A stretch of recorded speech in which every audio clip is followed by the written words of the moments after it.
Hello students, आज का topic है हमारा hybridization and structure of octahedral complexes on the basis of valence bond theory.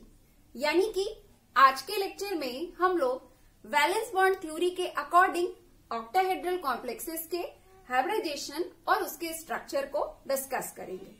तो चलिए फिर स्टार्ट करते हैं हम लोग हमारे लेसन को।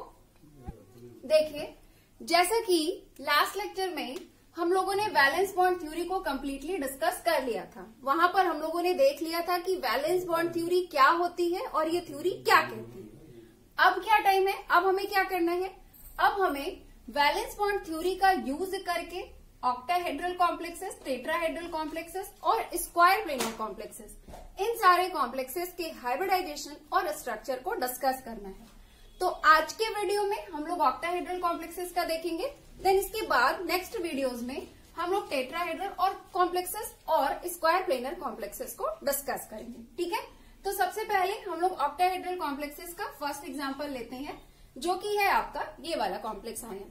अब यहां से चीजों को आप ध्यान से समझिएगा, यहां पर देखिएगा कि कैसे किसी कॉम्प्लेक्स आयन में वैलेंस बॉन्ड थ्योरी को अप्लाई करके उसके हाइब्रिडाइजेशन और उसके स्ट्रक्चर को एक्सप्लेन किया जाता है। अब चीजों को ध्यान से समझिएगा।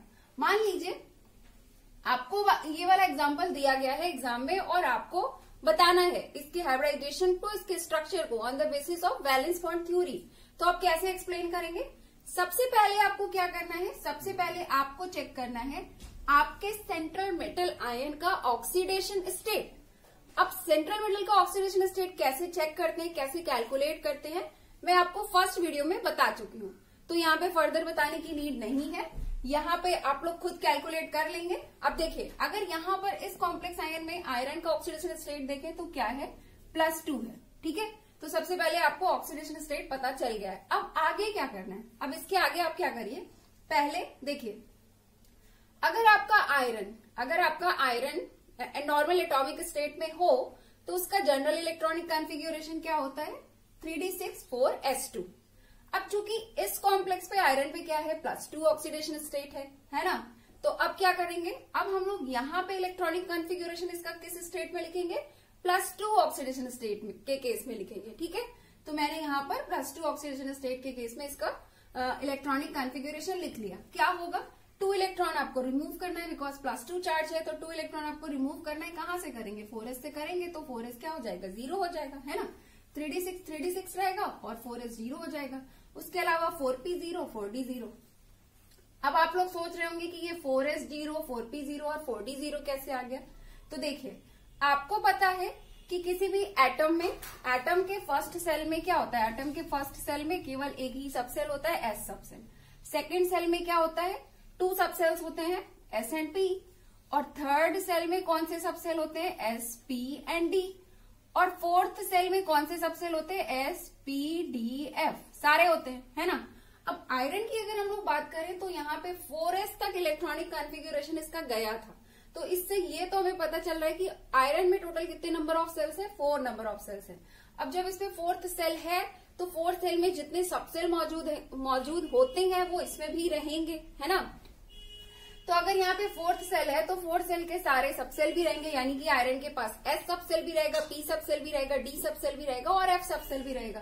तो अगर 4s 0 है तो ऑब्वियस सी बात है कि उसके आगे के सबसेल्स में भी कोई इलेक्ट्रॉन नहीं होंगे और वो भी क्या होगा, 0 होगा। तो 4s 0 4p 0 4d 0, अब 4f भी 0 होगा। लेकिन 4f की हम यहाँ बात नहीं कर रहे हैं क्योंकि यहाँ पे हमें 4f की कोई नीड नहीं है, हमें इतने ही सबसेल्स की नीड है, तो हम इतना यहाँ पर शो कर रहे हैं। चलिए, अभी आपने इलेक्ट्रॉनिक कॉन्फ़िगरेशन लिख लिया है। अब आप क्या करिए, इन सारे ऑर्बिटल्स को बना लीजिए। जो भी आपको ये इलेक्ट्रॉनिक कॉन्फ़िगरेशन मिला है, ये जो सारे आउटर मोस्ट आपको सब दिख रहे हैं, इन सब के आप क्या करिए, ऑर्बिटल्स को बना लीजिए। तो आपने बना लिया, आपने 3d का बना लिया, 4s बना लिया, 4p बना लिया और 4d बना लिया। ओके, इतना आपने बना लिया। 3d6 में, मतलब 3d में 6 इलेक्ट्रॉन थे, तो आपने 6 इलेक्ट्रॉन को according to Hund's rule fill कर दिया। ठीक है, क्योंकि वाटर वीक लिगेंड है तो आपने according to Hund's rule electron को भी फिल कर दिया। अब बारी है मेन, अब यहाँ पे मेन काम करने की बारी है। अभी तक तो सिर्फ क्या था, सिर्फ बेसिक बातें हो रही थी, है ना। अब बारी है वैलेंस बॉन्ड थ्योरी को अप्लाई करके हाइब्रिडाइजेशन शो करने की और स्ट्रक्चर शो करने की। तो अब हमें ये डिस्कस करना है कि वैलेंस बॉन्ड थ्योरी को यहाँ अप्लाई कैसे करेंगे। तो इससे पहले कि मैं थ्योरी अप्लाई करूं, पहले मैं आपको फटाफट एक लाइन में बता देती हूँ कि वैलेंस बॉन्ड थ्योरी कहती क्या है। जैसा कि लास्ट लेक्चर में हम लोगों ने डिस्कस किया था, वैलेंस बॉन्ड थ्योरी क्या कहती है। वैलेंस बॉन्ड थ्योरी ये कहती है कि पहले सेंट्रल मेटल आयन में मौजूद sp और d वैकेंट ऑर्बिटल्स आपस में मिक्स कर जाते हैं, मर्ज कर जाते हैं, हाइब्रिडाइज कर जाते हैं और हाइब्रिडाइजेशन करके न्यू वैकेंट हाइब्रिड ऑर्बिटल्स बनाते हैं।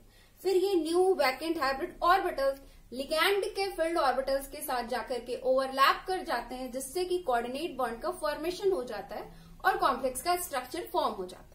यही कहती है वैलेंस बॉन्ड थ्योरी, है ना। इतना ही ओवरऑल कहती है अगर शॉर्टकट में देखें तो अब हम वही करेंगे। हम क्या करेंगे, वैकेंट ऑर्बिटल्स को मिक्स करेंगे, यानी कि मर्ज करेंगे, हाइब्रिडाइज करेंगे, न्यू वैकेंट हाइब्रिड ऑर्बिटल्स बनाएंगे, फिर उनकी लिगैंड के साथ ओवरलैपिंग करा के स्ट्रक्चर को बना देंगे। तो अब यहाँ पे समझिएगा, जैसे कि आपको पता है कि ये आपका क्या है, ऑक्टाहेड्रल कॉम्प्लेक्स है, यहाँ पे 6 लिगैंड्स है। अब 6 लिगैंड्स को जुड़ने के लिए कितने वैकेंट ऑर्बिटल्स की नीड होगी, 6 वैकेंट ऑर्बिटल्स की नीड होगी, है ना। तो अब यहाँ पे होता क्या है कि जैसे ही आपका ये सेंट्रल मेटल आयरन मौजूद है, यहाँ पे वाटर अप्रोच करना स्टार्ट किया, जैसे ही वाटर अप्रोच करना स्टार्ट करेगा, वाटर लिगैंड हर साइड से अप्रोच करना स्टार्ट करेगा, क्या होगा, इसमें मौजूद ये सारे वैकेंट हाइब्रिड ऑर्बिटल्स क्या हो जाएंगे, मिक्स कर जाएंगे और मिक्स करके न्यू वैकेंट हाइब्रिड ऑर्बिटल्स बना लेंगे, ताकि ये वाटर के साथ कोऑर्डिनेट बॉन्ड बना सके। ठीक है, तो इसने क्या किया, इसने 1s का ऑर्बिटल लिया, 3 ऑर्बिटल्स इसने कहां से लिए, p सबसेल से लिए, और 2 ऑर्बिटल्स इसने कहां से लिए, d सबसेल से लिया। तो ओवरऑल 1 2 3 4 5 6 इसके 6 जो वैकेंट ऑर्बिटल्स हैं ये क्या हो गए, हाइब्रिडाइज्ड हो गए, और हाइब्रिडाइज्ड होकर के इन्होंने क्या बना लिया, न्यू वैकेंट हाइब्रिड ऑर्बिटल बना लिया। अब चूंकि हाइब्रिडाइजेशन में टोटल कितने ऑर्बिटल्स पार्टिसिपेट हुए थे, 1 2 3 4 5 6 वैकेंट ऑर्बिटल्स पार्टिसिपेट हुए थे इन द हाइब्रिडाइजेशन। तो अब जो नए वैकेंट हाइब्रिड ऑर्बिटल्स बनेंगे उनकी भी संख्या कितनी होगी, 6 होगी। तो ओवरऑल 1 2 3 4 5 6 हाइब्रिड ऑर्बिटल्स बन गए। अब ये सारे ऑर्बिटल्स बन गए, यहाँ पे sp3d2 हाइब्रिडाइजेशन हो गया। sp3d2 हाइब्रिडाइजेशन कैसे यहाँ पे हुआ, क्योंकि देखिए एक s से हो गया, 3 ऑर्बिटल्स आपके p से हो गए इसलिए p3, s आपका सिंगल था s, p आपके 3 थे 3 इसलिए sp3, और d से कितने ऑर्बिटल्स आ रहे हैं, 2 ऑर्बिटल्स आ रहे हैं, इसलिए क्या हो गया d2, sp3d2 हाइब्रिडाइजेशन।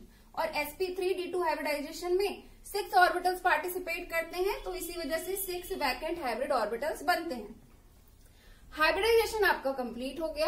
अब क्या बारी है, अब जब इसके पास वैकेंट हाइब्रिड ऑर्बिटल्स आयरन के पास ऐसे 6 बन चुके हैं, तो अब बारी है कि ये वाटर के साथ ओवरलैप करे। वाटर के साथ क्या करे, ओवरलैप करे। कैसे करेगा, वाटर यहाँ पे आएगा, आपको पता है कि H2O के पास क्या होता है, ऑक्सीजन में लोन पेयर ऑफ इलेक्ट्रॉन होता है, तो ये H2O क्या करेगा, अपनी लोन पेयर ऑफ इलेक्ट्रॉन को ये जो सेंट्रल मेटल आयन के वैकेंट हाइब्रिड ऑर्बिटल्स हैं उनको डोनेट करेगा। एक वाटर मॉलिक्यूल आया, इसने पहले वाले ऑर्बिटल में इलेक्ट्रॉन डोनेट किया, दूसरा वाला आया उसने दूसरे वाले में डोनेट किया, तीसरा वाला आया उसने तीसरे वाले ने डोनेट किया, और सारे 6 वाटर मॉलिक्यूल जो है वो सब एक ऑर्बिटल में अपना 1 lone pair of electron donate करके इसके साथ क्या हो गए, जुड़ गए। और जब ये जुड़ गए तो किस मैनर में जुड़ेंगे, ऑक्टाहेड्रल मैनर में जुड़ेंगे। लास्ट लेक्चर में मैंने आपको सभी का डायग्राम बनाकर समझाया था कि जब कोऑर्डिनेशन नंबर 2 हो तो किस तरह से लिगैंड जुड़ते हैं, कोऑर्डिनेशन नंबर 3 हो तो किस तरह से लिगैंड जुड़ते हैं, और कोऑर्डिनेशन नंबर 6 हो, 6 लिगैंड आकर के जुड़ रहा हो तो कैसे जुड़ते हैं, ऑक्टाहेड्रल मैनर में जुड़ते हैं। तो ये सारे वाटर मॉलिक्यूल्स आकर के आपके आयरन एटम के वैकेंट ऑर्बिटल से जुड़ गए और फॉर्मेशन हो गया आपके ऑक्टाहेड्रल FeH2O के होल 6 आयन। ठीक है, तो ये तरीका होता है हाइब्रिडाइजेशन को एक्सप्लेन करने का, और क्या होता है, कॉम्प्लेक्स की ज्योमेट्री शो करने का, यानी कि उसका स्ट्रक्चर शो करने का। क्या, ये तो सिंपल है। अब हम लोग एक दूसरा ऑक्टाहेड्रल का एग्जाम्पल लेंगे। अब इस एग्जाम्पल में एक नया कॉन्सेप्ट जनरेट होगा। मतलब इस एग्जाम्पल को जब हम लोग पूरा डिस्कस कर लेंगे तो यहां से आपको एक नया कॉन्सेप्ट जनरेट होता हुआ मिलेगा, वो रहेगा आपका outer orbital complexes and inner orbital complexes का, यानी कि high spin complexes and low spin complexes का। तो वो जो नया कॉन्सेप्ट जनरेट होने वाला है वो इस एग्जाम्पल को देखने पे ही आपको पता चलेगा। तो इस एग्जाम्पल को आपको बहुत केयरफुली देखना है। अब देखिए यहाँ पे क्या करेंगे, अब यहाँ पे भी मान लीजिए आपको ये वाला ऑक्टाहेड्रल कॉम्प्लेक्स दिया गया है और आपको अकॉर्डिंग टू वीबीटी इसे एक्सप्लेन करना है, इसके हाइब्रिडाइजेशन एंड इसके स्ट्रक्चर को। तो कैसे करेंगे, सेम चीज, पहले तो सेम चीज कि सबसे पहले हम आयरन को ऑक्सीडेशन स्टेट चेक करेंगे। अब यहाँ पे आप आयरन का ऑक्सीडेशन स्टेट चेक करेंगे, आप लोग कैलकुलेट करके देखिए, Fe पे 3+ चार्ज आएगा, यहाँ पे आयरन पे 3 पॉजिटिव चार्ज है, ठीक है, इसका ऑक्सीडेशन स्टेट +3 है। तो +3 ऑक्सीडेशन स्टेट का इलेक्ट्रॉनिक कॉन्फ़िगरेशन कैसे लिखेंगे, अगर आयरन नॉर्मल होता मतलब कोई चार्ज ना हो तो आयरन का जनरल इलेक्ट्रॉनिक कॉन्फ़िगरेशन क्या होता है, 3d6 4s2 होता है। And in this case iron पे क्या है, Fe3+ है, तो इस वजह से यहाँ पे ये 3 इलेक्ट्रॉन को रिमूव करेगा। कहाँ से करेगा, 2 इलेक्ट्रॉन 4s से करेगा एंड 1 इलेक्ट्रॉन कहाँ से करेगा, 3d से करेगा। तो 4s 0 में कन्वर्ट हो जाएगा, 4s 0 हो जाएगा एंड 3d6 क्या हो जाएगा, 3d5। अब जब यहाँ पे 4s 0 है तो 4p 0 भी हो जाएगा और 4d 0 भी हो जाएगा, है ना। तो अभी हम लोगों ने क्या किया, यहाँ पे सारे ऑर्बिटल्स को इस तरह से बना लिया। अब बारी है इलेक्ट्रॉन को फिल करने की। तो यहाँ पे अगर हम लोग देखें तो 3d पे 5 इलेक्ट्रॉन है, तो 5 इलेक्ट्रॉन की यहाँ पे फिलिंग इस तरह से हुंड के रूल के अकॉर्डिंग नहीं होगी। जैसे कि हुंड के रूल के अकॉर्डिंग हम लोग क्या जानते हैं, हुंड के रूल के अकॉर्डिंग हम लोग ये जानते हैं कि पहले सारे ऑर्बिटल्स में 1 इलेक्ट्रॉन फिल होगा, देन उसके बाद पेयरिंग स्टार्ट होगी, है ना। लेकिन आप लोग यहाँ पे क्या देख रहे हैं, यहाँ पे मैंने क्या किया, इलेक्ट्रॉन को 2 इलेक्ट्रॉन को 1 2 3 4 5 इलेक्ट्रॉन को कुछ इस तरह से दिखाया। मैंने 2 इलेक्ट्रॉन को पेयर्ड फॉर्म में दिखाया है और 1 इलेक्ट्रॉन को सिंगल फॉर्म में दिखाया। 5 इलेक्ट्रॉन की फिलिंग कुछ इस तरह से की है। तो अब आप लोग सोच रहे होंगे कि यहाँ पे इलेक्ट्रॉन की फिलिंग ऐसे क्यों हुई है, इसके पीछे रीजन क्या है। तो रीजन ये है कि जो आपके लिगैंड्स होते हैं वो 2 टाइप्स के होते हैं, एक होता है आपका वीक लिगैंड और दूसरा होता है आपका स्ट्रॉन्ग लिगैंड। अब आप लोग सोच रहे होंगे ये क्या नया कॉन्सेप्ट है, स्ट्रॉन्ग लिगैंड वीक लिगैंड ये क्या है। तो देखिए आगे वैलेंस बॉन्ड थ्योरी के बाद हम लोग डिस्कस करेंगे क्रिस्टल फील्ड थ्योरी CFT। तो CFT में मैं आपको स्पेक्ट्रोकेमिकल सीरीज बताऊंगी, तो वहां पे मैं आपको बताऊंगी कि स्ट्रॉन्ग लिगैंड क्या होते हैं, वीक लिगैंड क्या होते हैं। फिलहाल यहाँ के लिए वैलेंस बॉन्ड थ्योरी को समझने के लिए आप लोग अपने दिमाग में सिर्फ इतना रखिए कि लिगैंड 2 टाइप्स के होते हैं, ठीक है। आपने समझने के लिए कि लिगैंड्स 2 टाइप्स के होते हैं, एक होता है आपका वीक लिगैंड या फिर वीक फील्ड लिगैंड और दूसरा होता है आपका स्ट्रॉन्ग लिगैंड या फिर स्ट्रॉन्ग फील्ड लिगैंड, ठीक है। तो वीक लिगैंड वो होते हैं जिनकी मौजूदगी में इलेक्ट्रॉन की filling according to Hund's rule होती है। जैसे हुंड्स रूल कहता है ना कि पहले सभी ऑर्बिटल्स में 1 इलेक्ट्रॉन फिल हो जाएंगे, देन उसके बाद पेयरिंग स्टार्ट होगी, तो वो वीक फील्ड लिगैंड के केस में होगा। लेकिन अगर कोई लिगैंड और कुछ लिगैंड क्या होते हैं, स्ट्रॉन्ग फील्ड लिगैंड होते हैं। स्ट्रॉन्ग फील्ड लिगैंड की प्रेजेंस में क्या होता है, इलेक्ट्रॉन की फिलिंग जो होती है वो पेयर्ड कंडीशन में होती है, मतलब आपको इलेक्ट्रॉन पेयर्ड फॉर्म में दिखाना है, इलेक्ट्रॉन की पेयरिंग करते हुए इलेक्ट्रॉन को फिल करना है, बस इतना माइंड में रखिए। तो अब आप लोग सोच रहे होंगे कि हमें कैसे पता कि हमें कहाँ पे कौन से लिगैंड को स्ट्रॉन्ग फील्ड मानना है, कौन से लिगैंड को वीक फील्ड मानना है, किसके केस में हमें इलेक्ट्रॉन की पेयरिंग करानी है, किसके केस में इलेक्ट्रॉन को हमें हुंड रूल के अकॉर्डिंग फिल करना है। तो उसके लिए मैं आपको कुछ पर्टिकुलर एग्जाम्पल्स बता देती हूँ, आप लोग स्टार पॉइंट बनाकर नोट कर लीजिए यहाँ के लिए, बाकी आगे तो डिटेल में बताऊंगी ही। तो कौन कौन से स्ट्रॉन्ग फील्ड रहेंगे अभी के नॉलेज के लिए लिख लीजिए, Cn- cyanide, carbonyl, NO, nitric oxide और उसके अलावा आप लोग लिख लीजिए अमोनिया। ये सारे आपके क्या हो गए, स्ट्रॉन्ग लिगैंड हो गए। क्या हो गए, स्ट्रॉन्ग लिगैंड हो गए। अब उसके बाद आप लोग क्या लिख लीजिए, F-, Cl-, Br-, I- और वाटर, ठीक है। ये सारे हैलोजेंस वाले जो हैं आपके, इनको और वाटर को लिख लीजिए वीक फील्ड लिगैंड या फिर वीक लिगैंड, ठीक है। यहां से आई थिंक समझ में आ रहा होगा। तो इसको आप लोग लिख लीजिए कि ये वाले लिगैंड हमारे स्ट्रॉन्ग लिगैंड है और ये वाले लिगैंड हमारे क्या है, वीक लिगैंड है। इतना आप लोग फिलहाल लिख लीजिए, ठीक है। अब आगे की बात हम यहाँ पे करते हैं, कॉन्सेप्ट को देखते हैं। यहाँ पे देखिए क्या है, यहाँ पे आपका Cn है। Cn आपका कैसा लिगैंड है, स्ट्रॉन्ग लिगैंड, ठीक है। अब Cn स्ट्रॉन्ग लिगैंड है, तो स्ट्रॉन्ग लिगैंड ऐसे लिगैंड होते हैं जिनके की इन्फ्लुएंस में जो आपके सेंट्रल मेटल आयन के डी सबसेल के इलेक्ट्रॉन होते हैं वो पेयर्ड अप कर जाते हैं, इलेक्ट्रॉन पेयर्ड अप कर जाते हैं। तो यहाँ पे 3d5 में जो इलेक्ट्रॉन था उसको मैंने पेयर्ड फॉर्म में दिखा दिया। ठीक है, पहले यहाँ पे पेयर्ड फॉर्म में फिल किया, फिर यहाँ पे पेयर्ड फॉर्म में फिल किया, फिर वन जो रिमेन हुआ उसको यहाँ पे फिल कर दिया। इस तरह से इलेक्ट्रॉन को पेयर्ड फॉर्म में मैंने फिल कर दिया। अब क्या करना है हमें, इलेक्ट्रॉन की फिलिंग हो गई, अब बारी है हाइब्रिडाइजेशन करने की। हाइब्रिडाइजेशन कैसे करेंगे, जैसे यहाँ पे किए थे वैसे यहाँ पे भी करेंगे, बस दोनों में फर्क एक ही है। फर्क ये है कि यहाँ पर अगर आप लोग देखें तो यहाँ पे आपको क्या दिख रहा है, दो तरह के डी सबसेल दिख रहे हैं। एक आपका 3D डी सबसेल है, मतलब 3D का मतलब थर्ड सेल का डी सबसेल, और दूसरा आपका क्या है 4D का क्या मतलब है, फोर्थ सेल का डी सबसेल, है ना। तो अगर देखो यहाँ पे दो तरह के डी सबसेल है, तो जब भी आपको किसी कॉम्प्लेक्स आयन में टू टाइप्स के डी सबसेल दिखाई पड़े तो वहां पे आपको क्या मान के चलना है, वहां पे ये मान के चलना है कि जो आउटर सेल होगा, आउटर सेल देखिए यहाँ पे आपको एटम है 1 2 3 4, ये फोर्थ सेल है, ये थर्ड सेल है। ठीक है, तो थर्ड फोर्थ में कंपेयर करें तो फोर्थ वाला सेल क्या है, आपका आउटर सेल है ना। तो थर्ड फोर्थ सेल में फोर्थ वाला सेल आउटर सेल है, तो आउटर सेल में जो डी सबसेल मौजूद है उसे आप कह दीजिए कि ये हमारा आउटर डी सबसेल है, और जो इनर सेल में आपका डी सबसेल मौजूद है उसे आप कह दीजिए कि हमारा इनर डी सबसेल मौजूद है। ठीक है, इतनी बात अब दिमाग में रखिए। अब फिर आगे की बात करते हैं। अब देखिए यहाँ पे क्या है, यहाँ पे 3D में इलेक्ट्रॉन फिल था, 3D में यहाँ पे पहले से इलेक्ट्रॉन फिल था। अब जब यहाँ पे 3D में पहले से इलेक्ट्रॉन फिल था, तो जब यहाँ पे हाइब्रिडाइजेशन हो रहा था तो क्या हुआ, यहाँ पे हाइब्रिडाइजेशन में ये 4D वाले डी सबसेल ने पार्टिसिपेट किया। ठीक है, यहाँ पे क्या हुआ, यहाँ पे 4D वाले डी सबसेल में हाइब्रिडाइजेशन में पार्टिसिपेट किया। अब अगर बाई चांस आपको कोई ऐसा कॉम्प्लेक्स आयन देखने को मिले जहां पे 3D में वैकेंट ऑर्बिटल्स हो, जहां पे क्या हो 3D में वैकेंट ऑर्बिटल्स हो, तो उस केस में इन दैट केस क्या होगा कि आपका जो 4D का सबसेल है वो हाइब्रिडाइजेशन में पार्टिसिपेट नहीं करेगा, बल्कि 3D वाला पार्टिसिपेट करेगा। जैसे कि इस एग्जांपल में देखिए, यहाँ पे क्या है, यहाँ पे इलेक्ट्रॉन पेयर्ड अप कर गया, तो 3D जो आपका सबसेल है यहाँ से दो ऑर्बिटल्स इसे खाली मिल गए, तो इस केस में इसने 4D जो आपका सेल है 4D सबसेल है उसके ऑर्बिटल्स को हाइब्रिडाइजेशन में इन्वॉल्व नहीं किया, बल्कि कौन से सबसेल का इन्वॉल्व किया, इसने 3D का इन्वॉल्व किया। तो इस चीज को दिमाग में बिठा लीजिए कि जब भी आपको क्या करे 3D में वैकेंट ऑर्बिटल्स दिख जाए तो उस केस में 4D के जो ऑर्बिटल्स हैं वो हाइब्रिडाइजेशन में पार्टिसिपेट नहीं करेंगे, बल्कि कौन सा पार्टिसिपेट करेगा, 3D वाला करेगा।